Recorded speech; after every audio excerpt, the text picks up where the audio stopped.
A smile shone on my face, no wonder, as I sat looking at my beautiful young wife, Wendy. A 27-year-old beautiful woman, average height, slender. No doubt about it, she was gorgeous. So why do I smile when she cries, you ask? Well, I'll answer you. I was smiling because she was crying, and I'd love to explain to you exactly why. Listen carefully. It all started less than 6 months ago, or at least that's when I first felt the winds of change. Wendy and I were living in North London, where I was working for a local firm of solicitors, having recently been promoted to partner. Ashley Burks and Scrummings. Old man Scrummings was about to retire, and Ashley and Burks were long gone. There were 3 other partners, and they, like me, were waiting for Scrummings to leave so we could move into the 20th century. How long it would take to move into the 21st, one could only guess. Yes, our firm was, to put it mildly, a traditional old-fashioned enterprise. Wendy and I were very happy together. We had a nice house, 2 new cars, a Jaguar and a Porsche, and a membership in the local country club. Sex life was good. No, it was very good, and after 7 years of marriage, it seemed frequent enough for me. So there was nothing wrong with it? Wrong, although I didn't know that until Thursday night. "Derek," Wendy said to me as we finished the last drops of wine, "don't you ever feel like we need a little more variety?" "Why?" I replied, picking up the empty bottle. "I thought you liked this Côte de Rhône as much as I did. It was one of our favorite wines, but I didn't know what she was talking about." "I'm talking about sex, not wine, you damn fool." She giggled. Now that was really the last thing I expected. "What's wrong with our sex life?" I managed to ask as my initial shock subsided. "Oh, I don't know, Derek," she replied thoughtfully. Sometimes I just wonder." Having gotten me this far, she refused to talk about it further that evening and left me pondering. In fact, at that moment, I thought she sounded quite promising. 2 nights later, she took it up again. But this time, we really got down to it. "Have you ever thought about making love to another woman?" asked Wendy dreamily. Yes, that was all I said, and of course it was true. But the real reason for my brevity was that I didn't want to distract her from what she was doing. Anyone in particular? "Your friend Gail is mixed wife, Halle Berry." I could go on, but that's certainly not what I meant. Well, maybe I meant it, and maybe I didn't. "But we were just kidding, right? What about if you really could?" she continued. "Of course not Halle Berry, but Gail is a real tightwad. But what if you could?" I suddenly came to my senses a little. What was my wife implying? "You mean mixed wife?" I asked incredulously. Now that was a thought. God, what a thought. And if you'd seen Mixed Wife, you'd know what I mean. This was getting very interesting. "No, silly," Wendy laughed, ruining my fantasy. "I don't mean anyone in particular, just if the opportunity arises." Damn it.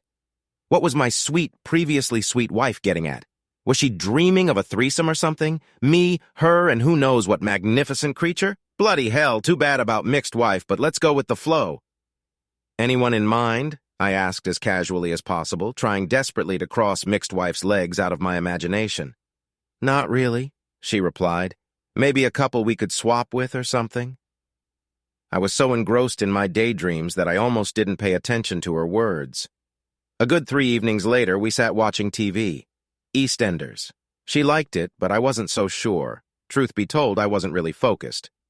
"Have you thought about it?" she asked suddenly. "I think Ricky will get the girl," I replied, trying to remember what was happening on the screen in front of us. "No, silly," she giggled. "Not that program. It's about spending time together, us and another couple. What do you call it?" "Well, if that's what you really want," she said quite seriously. "I might think about it maybe, but I'm not too sure." Wait a minute. Who's leading whom? Where did you get these ideas, Wendy?" I asked. "I didn't start it," she declared. "I won't say I'm not intrigued by the idea, but, well, I don't know. At this point, I really honestly regretted not drinking so much earlier. I really shouldn't have finished the second bottle. Where the hell is all this going, and do I want to go there? One of my clients from work is into it. Bloody hell, is that my wife talking? Stop it. Shut up, shut up. But what a fool I am. What did I really say? Who is it, Wendy? Bloody stupid, and anyway, in fact, what I really meant, of course, was what kind of wife he has. No, I didn't. That's not what I meant. Screw it. Yes, you did. I was embarrassed. Wendy had seen right through me and guessed what I was thinking. His wife, I think, is very beautiful when he continued rather casually. But I wasn't thinking of them, but, well, maybe I don't know. My mind word. No, I thought about it for a few more seconds. No, Wendy, I said firmly. Fantasize about it all you want, but I really don't think we should go down that road. That's all I was doing, honey, just fantasizing. Damn it, I knew from experience that every time she called me sweetie, she was up to something. One thing led to another. I had not yet explained that although I was a solicitor, my wife was a barrister lawyer and as such spent her life in court setting people straight. She had a very analytical mind and was very good at what she did and usually won me over an argument. What Wendy wasn't so good at was long-term planning or strategy, and if it weren't for me, we probably would have never booked a summer vacation. No, my wife lived in the here and now and always had. When we first met almost 9 years ago, Wendy was just a girl with a proper reputation. Not that she dated anyone, but when she set her eyes on some unsuspecting guy, he was more or less doomed. Yes, doomed to be in her bed whether he planned it or not. Believe me, I can vouch for that and for the fact that such a fate was not horrible. However, I had never participated in any of the multi-partner sessions that Wendy was known to have participated in, and that was one of the things about her past that I preferred not to dwell on too much. I knew she'd done them, but I didn't want to know exactly how many, and in any case, it was all in her past, even before we'd met. Sometimes I wondered if it was pure coincidence that I became her main boyfriend when she graduated, because that's when she changed completely. Maybe she suddenly matured, or maybe she realized that her chosen career just didn't allow for such behavior. Either way, it was to my advantage. She settled down and became the perfect, faithful wife, never once giving me reason to doubt her. Mint minute, but that didn't mean I never gave it a second thought. 2 weeks later, we were sitting in a swanky bar in town waiting for James Dam Perry to show up with his wife.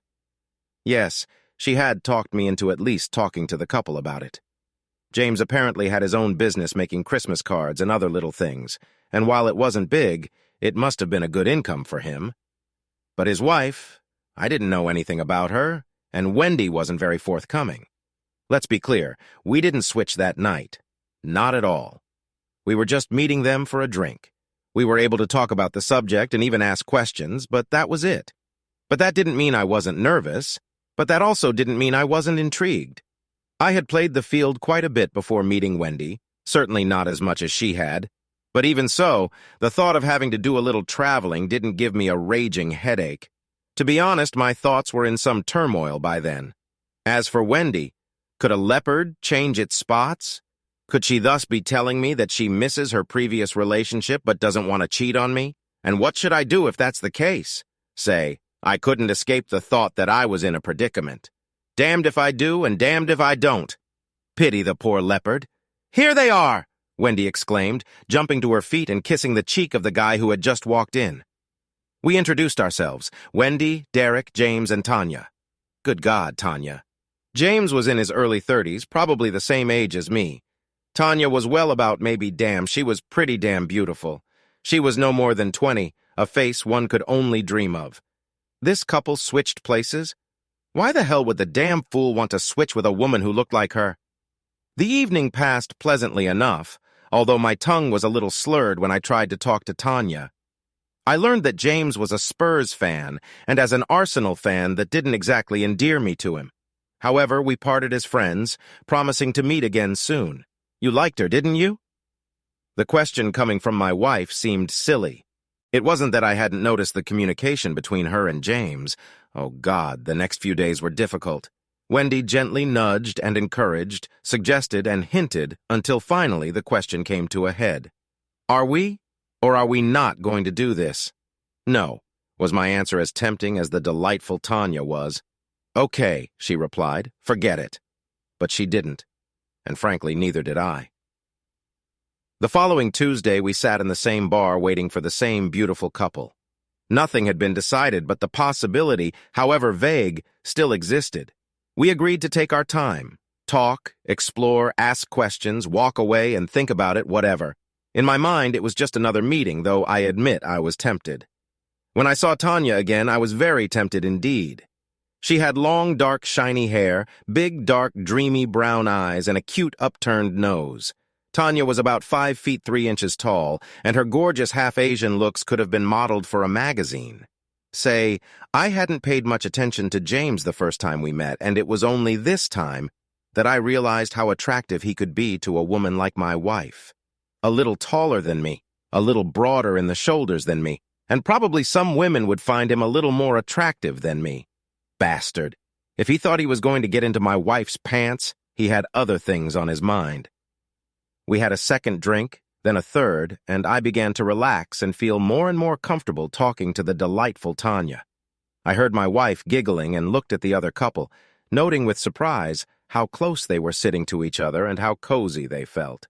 I considered saying something to them, but it seemed a little rude since they weren't doing anything that I would complain about if any other friend were in their shoes. A few more minutes passed, and Tanya nonchalantly put her hand on my leg, telling me some story about her time at school. Quite an innocent gesture, except that her hand was actually more than halfway up my thigh. I liked that a lot. I sure as hell liked it, but the pounding of my heart and the dryness in my throat warned me to be careful. I looked back at the other two to see if Wendy had noticed. I didn't feel like asking Tanya to remove her hand, but I didn't want to encourage the other two either, and I didn't need to.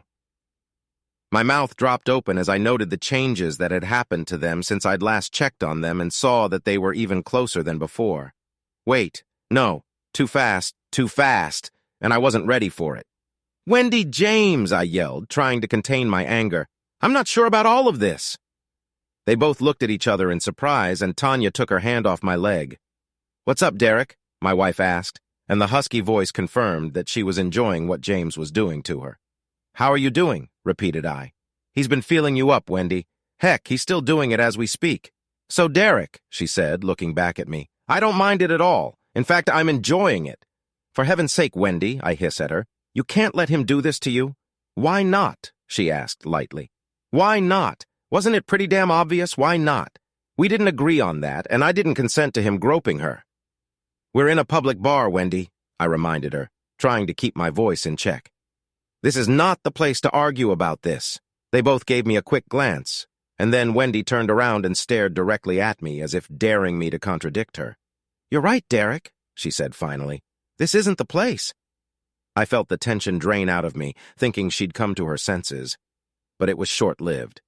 Come on, James, my wife said to the other man, smiling warmly at him. Let's take this somewhere else.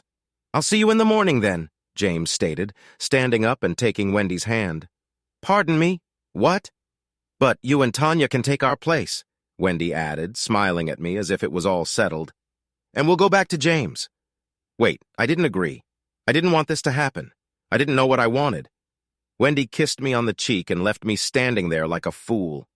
My brain had a hard time comprehending what I had heard, and I probably stood there with my mouth open and shocked. I should have reacted differently, and then maybe things would have worked out differently. But maybe it wouldn't either way. I just stood there like an idiot, unable to do anything to stop what was happening. I watched as my wife gathered her things, hugged James, and turned to leave. Enjoy, Derek, she remarked lightly. I'll see you in the morning.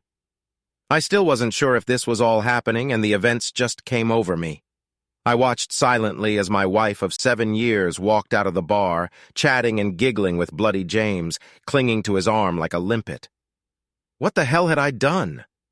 Or didn't I do? He was taking my wife away to entertain her, and I wasn't doing anything to stop it. So, Derek, are you ready? Asked a sweet voice beside me as Tanya pressed even closer to me.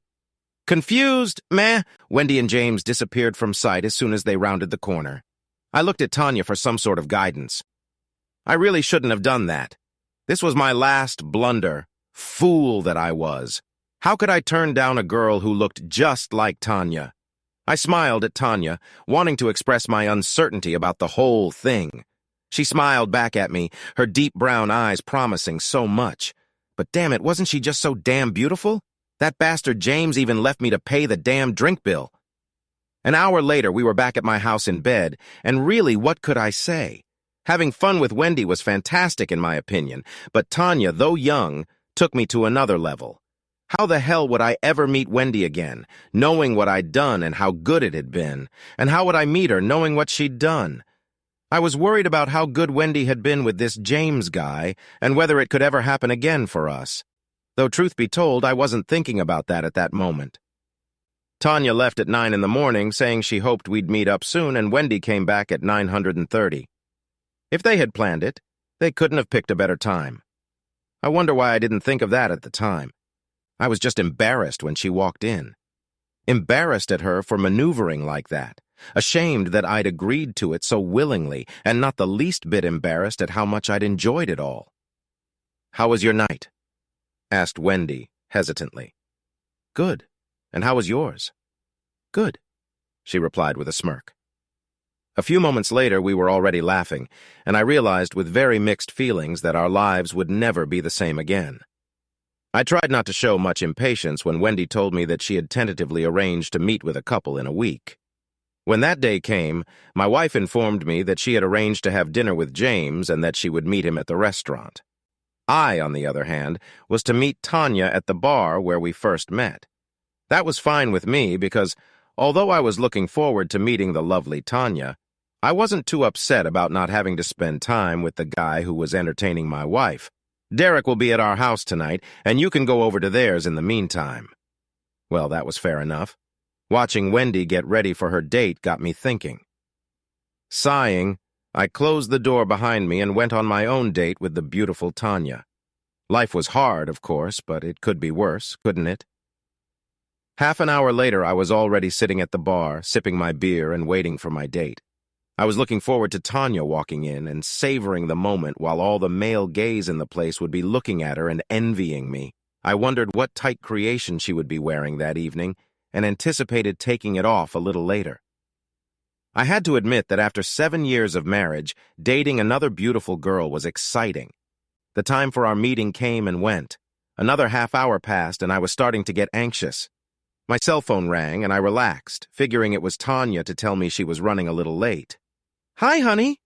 "Oops, it was Wendy calling me sweetie. Bad news, I'm afraid, Derek. Tanya came home from work this evening in a bad mood and won't be able to make it tonight." "Oh, shit. Where are you, Wendy?"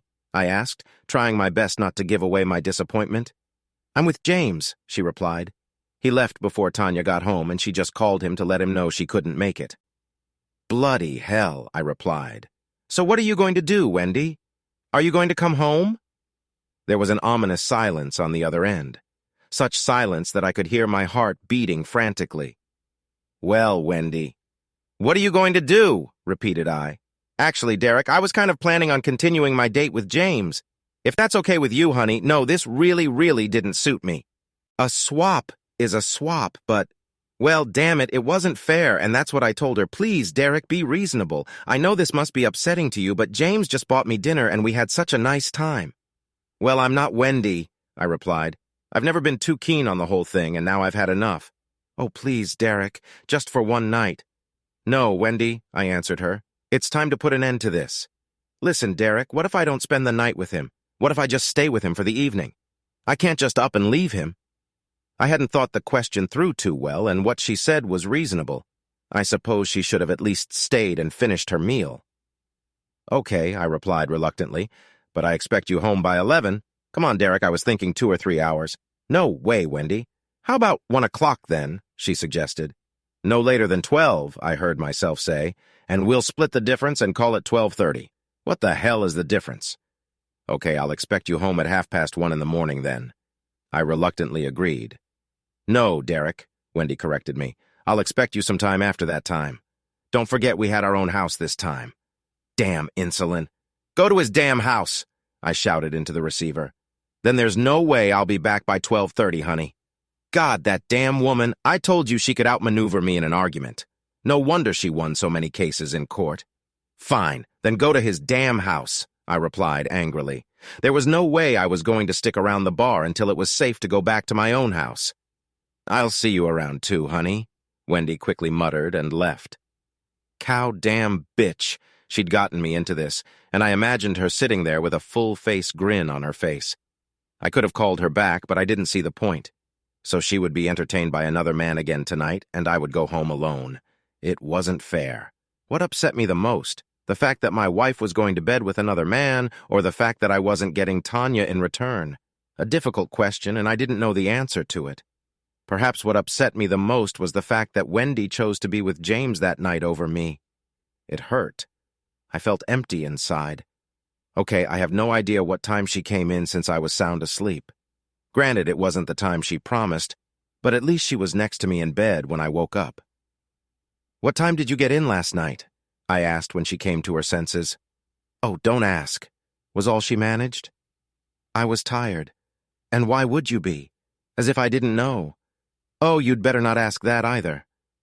Wendy giggled mischievously, and she thought it was funny, but I couldn't say I thought the same. I was really pissed off. I just didn't understand why I had let myself be dragged down this switch path. Okay, I was really enjoying my time with Tanya, and it was like a dream come true. But risking our precious marriage, risk ruining the special relationship I thought I had with my wife. No, it wasn't worth it. This had to be the last time. I got up and got dressed, and Wendy rolled over onto her back and fell asleep. I didn't see her until just before noon when she jumped down the stairs like a teenager. "What a lovely day," she sang out as she jumped up to me, hugged me, and kissed me on the lips. She was in a good mood, and I decided it was time to suggest that our adventure come to an end. "I've arranged to meet James next Tuesday," Wendy announced cheerfully ahead of me. "Oh, really?" was all I could manage to mutter, my temper rising. "I'm afraid Tanya's still not feeling very well, but maybe next time." "No. What do you mean, no?" my wife asked, raising her eyes in surprise. "No means no, Wendy," I insisted. "I'm not going to put up with this. But you agreed to it, Derek." She almost spat at me. "You're the one who suggested it." I took a few deep breaths, not wanting to respond with something I might regret. "You're not going out and having fun with Bloody James, whatever his name is, and that's final." "And how are you going to stop me?" she asked, her flash of anger as much as mine. "Good question. How can I do that? Short of locking her up or guarding her 24 hours a day? I can't, but if you do, don't expect me to be here when you get back." I thought the answer seemed measured, but Wendy looked at me like I declared war on France or something. "You don't mean it, do you?" "Try me," I replied. Wendy stood her ground, but I refused to back down, and we stood staring daggers at each other for a while longer. Finally, she realized that she may have led me too far, and she relaxed, trying to calm me down. "Okay," she said. "I see where you're going with this. I guess it's not very fair to you." With those words, she shrugged and went off to make herself something to eat. But the thing was, she didn't see my point of view at all. I may have won the battle, but I didn't seem to have won the war yet. Not the one with France, you understand. It was more serious than that. We hardly spoke the rest of the day, but we got down to it in the evening. Finally, she sighed, thanked me for such a wonderful night, rolled over and fell asleep. "Tanya is feeling better, Derek. My wife informed me a few days later. I expected her to add something to that statement, but she just went on about her business. I did the same thing. Nothing. How was I to know she wouldn't leave it at that? How about we agree on something next Tuesday?" she asked, trying to sound casual. "Like what?" I replied, playing dumb. Of course, that didn't fool her. "If you want, you can have our house again," she continued, as if this generous offer really meant something. "Is that what you really want, Wendy?" I demanded, trying to keep my voice under control. "It's what we both want, isn't it, honey?" she replied immediately. "We enjoyed it last time, so why not?" I wondered if I should remind her that last time I didn't like it at all. In fact, last time I stayed home alone while she had a blast. But what was the point of that? "How about Wednesday instead of Tuesday?" I said for no particular reason, just to feel awkward. "No," she replied. "It can only be Tuesday. It has to be Tuesday." Strange, very strange, but I decided not to argue, got up and left. Something was wrong here. I didn't know what it was, but something wasn't adding up. Why was Wendy suddenly so eager to do this after 7 years of us being so happy? Why was she so willing to risk our marriage, knowing full well that I wasn't committed at all? Why did our meetings always have to be on a Tuesday? How did that creep James manage to marry a girl as beautiful as Tanya? And why did that idiot need to change? No, something didn't add up, and I was determined to find out what it was. Thanks to my connections, I had no trouble finding out where James Perry lived, and discovering that it was only a few miles from home, I headed there the next afternoon. I wasn't sure what I was going to do and eventually found myself sitting in my Jag a few doors down from their house. It was a separate house on its own grounds and must have cost a tidy sum, so it didn't need the bumps. For almost an hour, no one showed up or left, and I was starting to feel a bit of a fool. Then the front door opened, and out came two kids about 8 or 9 years old. They played in the garden for a bit, and then one shouted, "See you tomorrow!"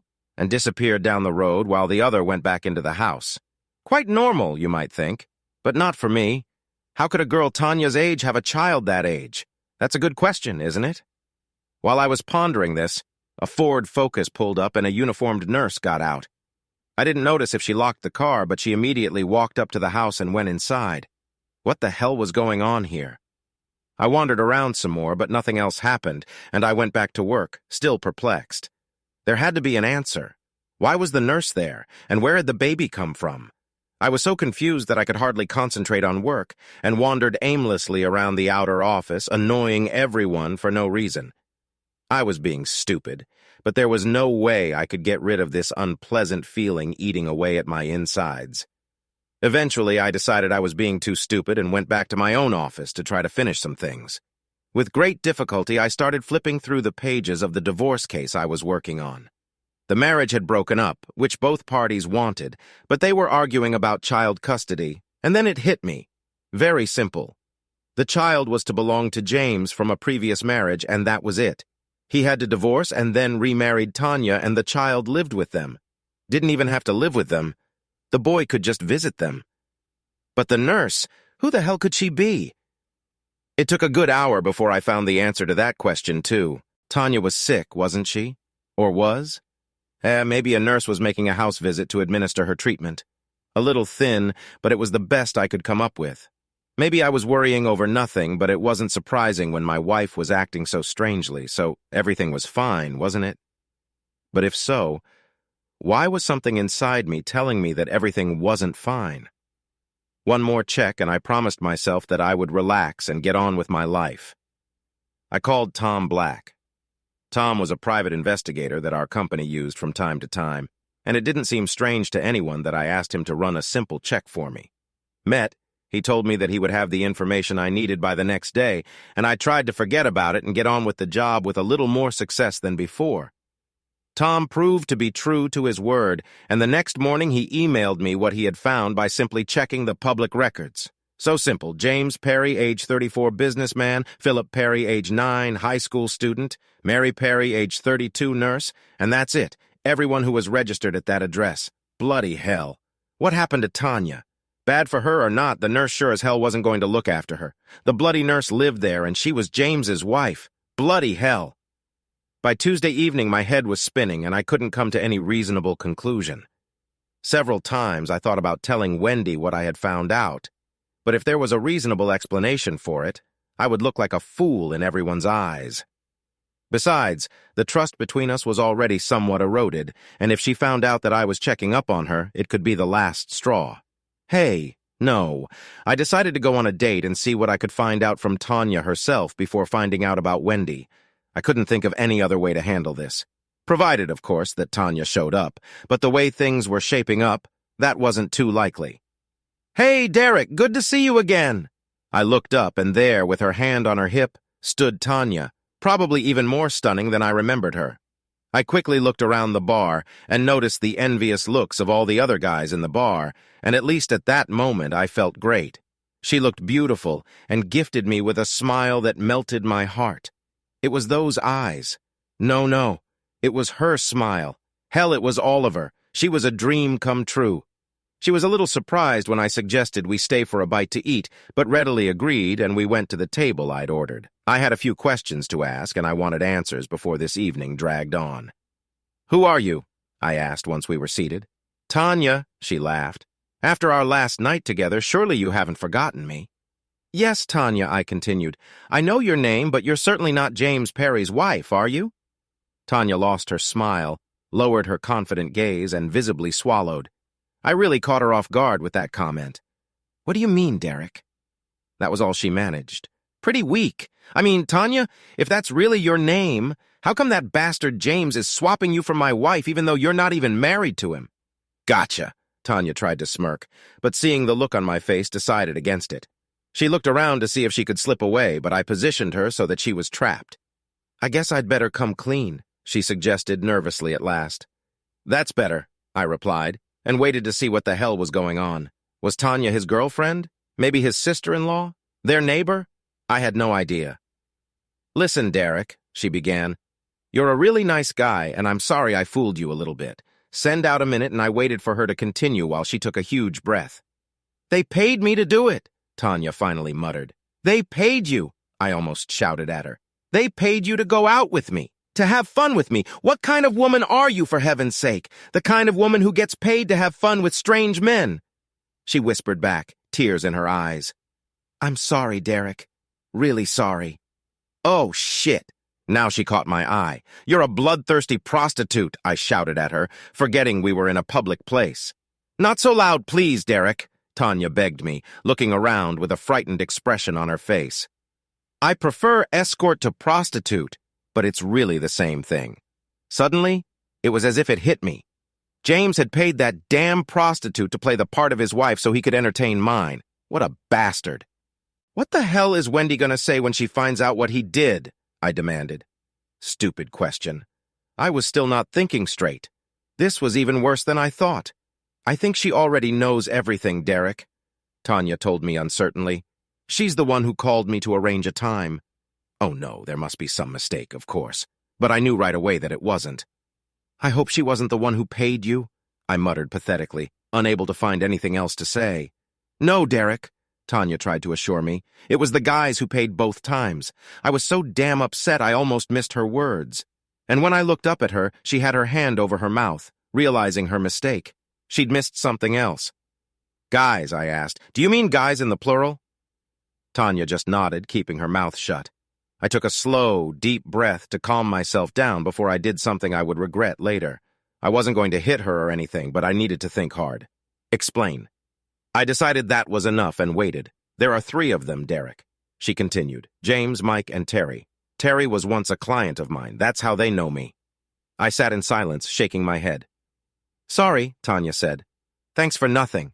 "I really enjoyed my first time with Derek," Tanya continued. "You're a really nice guy, and it wasn't like other dates I usually have.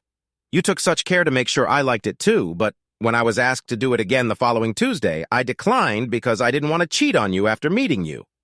Well, that explained why she didn't show up for the second date, didn't it? Why I sat there all night, my stomach churning at the thought of some other guy entertaining my wife. Turning down a goddamn hooker, and then it hit me.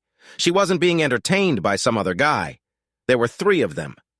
I felt sick to my stomach as I realized that at this very moment she was doing the same thing again. Resting my head on my hands, I fought the urge to burst into tears. I could barely control my trembling hands, could barely control my reaction. "I'm sorry," Tanya whispered, gently stroking the back of my head. Of course, I should have brushed her off, but it calmed me down and relaxed me a little. "So why are you here this time?" I asked, pushing the horrible vision out of my mind. "They offered me extra money, Derek," Tanya replied. "Besides, when I thought about it, I liked the idea of seeing you again." "Ah, so I wasn't turned down by a prostitute. I'm not sure that helped, though." We talked for a while longer, and Tanya eagerly told me everything she knew. I couldn't believe I was sitting there calmly taking it all in, although my eyes missed it up a few times, and I didn't resist when Tanya took my hand in hers and squeezed it. Did I really know my wife? Had I ever really known her? Does a leopard change its spots? The cow had played me for a fool, and I would get even. I didn't know how, but I would work on it. Meanwhile, as far as I was concerned, my marriage was over. Dead as a doornail. Never, but there was nothing I could do about it at that point. So what was I supposed to do? Then I looked at Tanya. God, she was so beautiful. Why not? I've always been a bit of a pragmatist. "Shall we go back to my place, then?" I suggested. "Love to, Derek." She smiled back at me, and so we did. It helped. Really helped. Wendy returned early the next morning, looking tired but full of the joys of spring. Now, of course, I understood why, but I didn't just want a divorce, an easy separation. I wanted revenge, and I wanted revenge on all 4 of them. When she kissed me, I turned my cheek to her, but not enough to alarm her. She'd have time for that later. She looked at me, waiting for me to say something. Maybe tell her what a good time I had or ask her the same question. I just turned away and said nothing. Let the bitch deal with whatever was going on in my head. I already had a seed of an idea, but to follow through on it, I needed to figure out where they were all meeting. Obviously not at James's house, since I doubt his wife would agree to that. And I realized it always had to be Tuesday, since the three of them would have to have an excuse to be out of the house that evening. Bowling, drinking, whatever. It didn't matter. I needed someone to help me, too. Someone who knew them and could find out the information I needed. Who better than Tanya? Besides, I really enjoyed both nights with her, and the feeling was mutual. I learned a lot about her and her situation, as well as the fact that she had only been an escort for about 3 months. How many liaisons or dates has she called them? There had been in that time. I didn't know, nor was I interested. Tanya was halfway through her university course studying fashion design when she seriously ran out of money. The situation was not a new one, but when one is as attractive as she undoubtedly was, the first bar she found work in happily accepted her. Soon she was working behind the bar at a nightclub where they paid more, and the skimpier and more revealing her outfit, the more tips she received. She laughed as she admitted to me that she really enjoyed it, and teased the men who tried to peek into her increasingly revealing tops. One thing led to another, and soon she was persuaded to try pole dancing, which she immediately excelled at, and believe me, I could see why. Soon clients started asking her out on dates, and she learned how much money could be made in an evening's work. She managed to rationalize her behavior, but she still ended up dropping out of school, which by the time we met, she started to regret a lot. So it was just the two of us, and as we parted, Tanya asked when we could get together again, and payment was out of the question.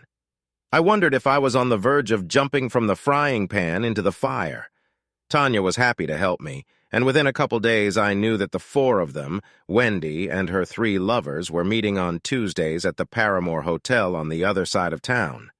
At least her lovers weren't skinheads, since that hotel was the most expensive for miles, though the cost of hiring Tanya should have told me that by now.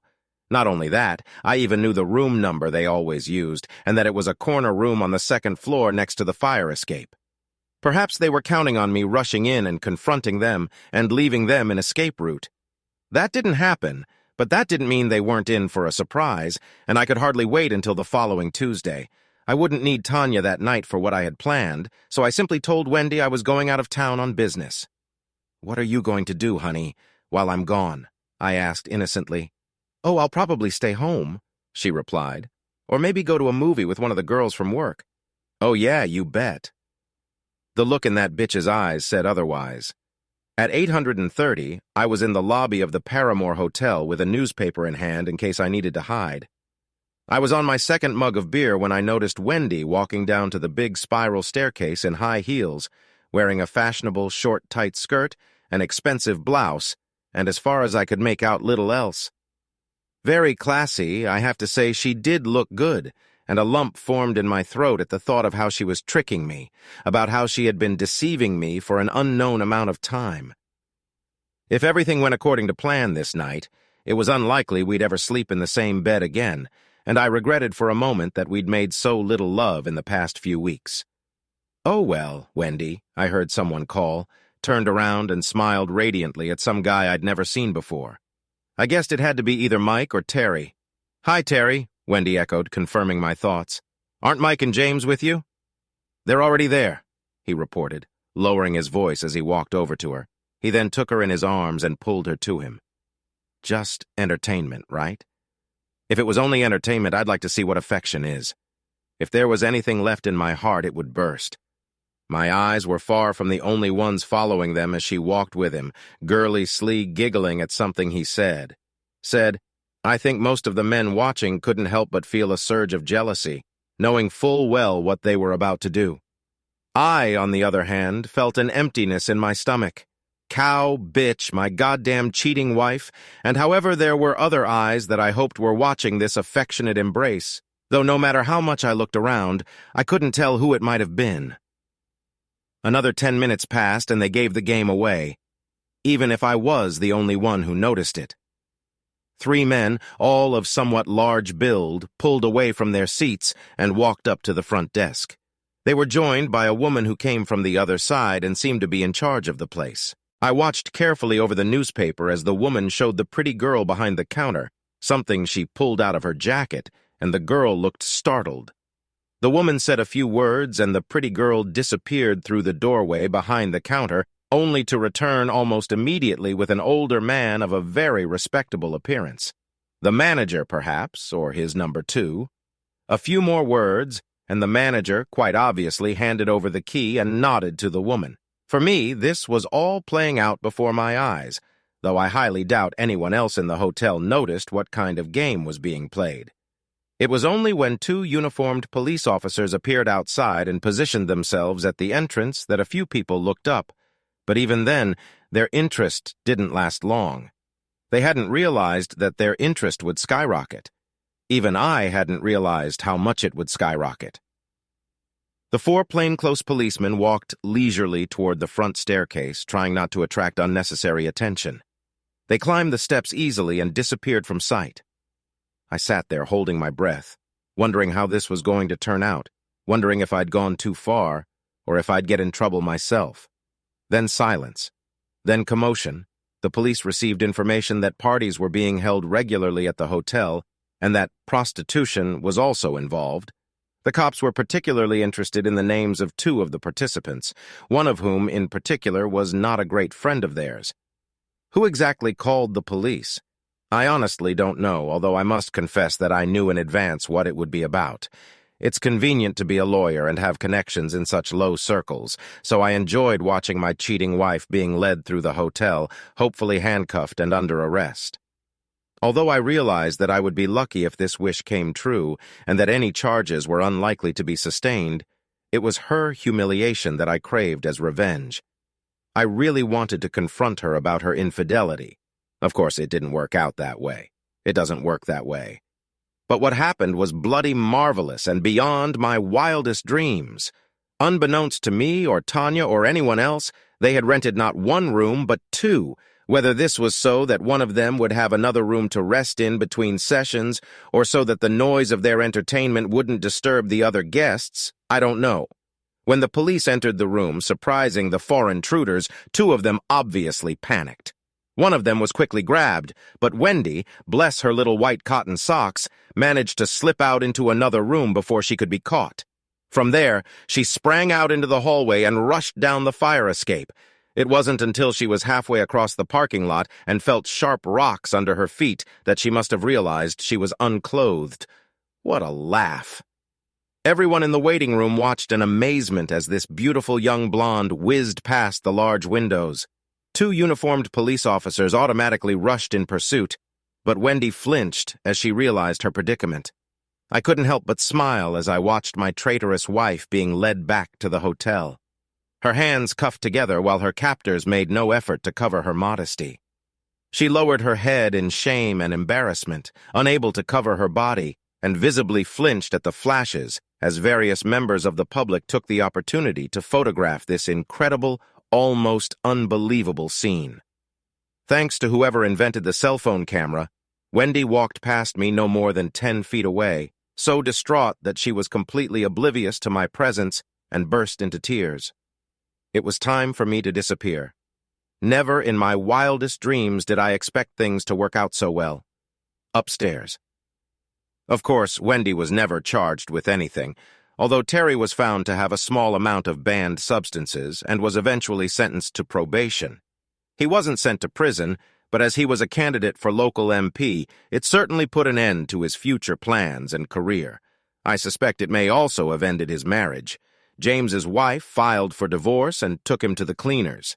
It seems he was the junior in the scheme who was bought by the other two to do the dirty work of cheating me out of my face. I'll say no more. But turns out Mike was probably the ringleader. Turns out he and Wendy had probably been having an affair for months. He was the one who introduced two of his buddies to Wendy, and he was the one who got the idea to trick me into sharing my wife with them. And how did that work out for him? You're probably wondering. Well, Mike, that is, District Judge Michael St. John Milesworth, came out of it pretty badly. The press, to put it mildly, made a meal of it. A few people at the hotel who took the pictures must have contacted the newspapers, and although I didn't stop to look, pictures of him being led pitifully out of the hotel with handcuffs on his hands appeared, and they appeared on the front page of virtually every newspaper in the country. The fact that my beloved wife was at this time assisting Silk from her chamber in a court case, and that Milesworth was presiding, helped to push the boundaries somewhat, and the story was mused over for days.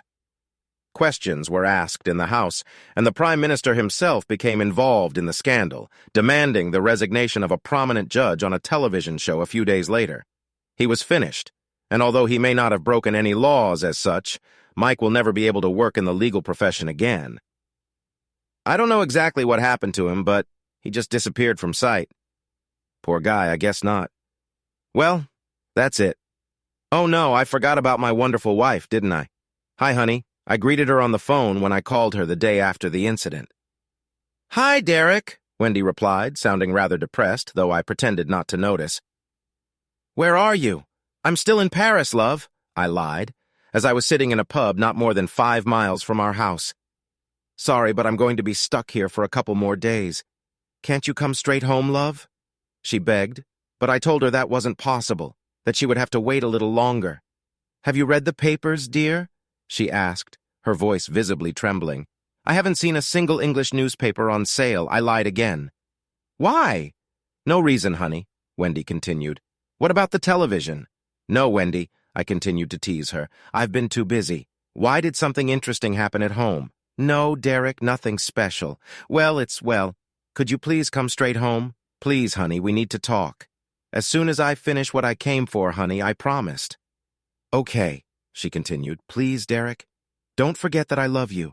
No matter what you hear, don't forget that you're the only one I love. I sensed that Wendy was close to tears, but I preferred to pretend I hadn't noticed. I did, however, catch her odd remark. Well, if you love me so much, honey, don't be tempted to get together with that scumbag James while I'm gone, okay? All that was heard on the other end of the wire was some kind of gasping sound. I really wanted to talk to you before I left, honey, I continued. I really don't like the business you've gotten us into, and I think we should stop before it ruins our marriage. Okay, she muttered back, if that's what you want. I never said it, but I was really worried that you might be tempted to continue your relationship with Wendy, and I just couldn't bear it. It would have been the end of our marriage. Oh, Derek, she exclaimed, and this time I heard her sobbing. Love you, Wendy. I ended our little conversation with a promise I had no intention of keeping. I'll see you in a couple days when I get back. A sob was heard, which I chose to ignore. I sat for a few moments, reflecting on our conversation, then picked up my pint and took a sip. Unable to resist, I reached for the newspaper I'd been reading before I'd called Wendy.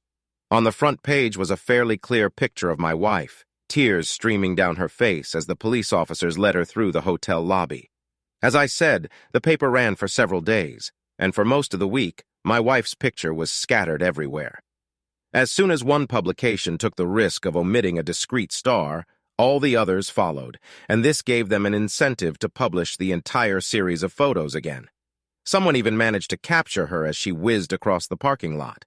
With no clothes on, the internet people made a meal out of it. I believe she got an offer from Playboy to pose, but then again, it could have just been a fairy tale, and I never got confirmation as we never met again for a friendly chat. Of course, she lost her job and became a paralegal at some obscure firm of lawyers up north. I finalized our divorce myself, and that's when I saw her crying in court as the judge, not Mike, of course. But Mike tore her apart.